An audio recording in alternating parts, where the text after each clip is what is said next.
பிளேன்ல ஏறி உட்காடுறேன். அந்த ஏர் ஹோஸ்டர் சொல்றா, பாபா மெட்ராஸ் பூரா பத்தி எரியுது, நேத்து நான் ஆபீஸ் இருந்து வீட்டுக்கு வந்ததே பெரிய கஷ்டங்கிறான்.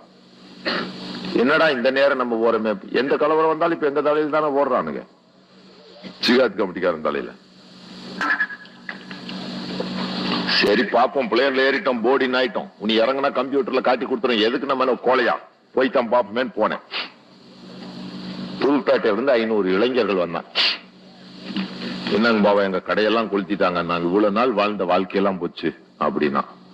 எப்படா கலவரம் வந்துச்சுன்னு, முந்தானேத்து எத்தனை மணிக்கு? 3 மணிக்கு. இன்னைக்கு என்னடா மணி?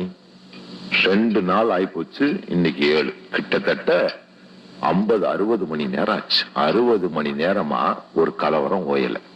சரி, இனி இது காப்பாடிச்சாதான் சரியா வரும்னு கமிஷனரை போன்ல கூப்பிட்டு பார், அரை மணி நேரத்துல அந்த கலவரத்தை நிற்கணும்.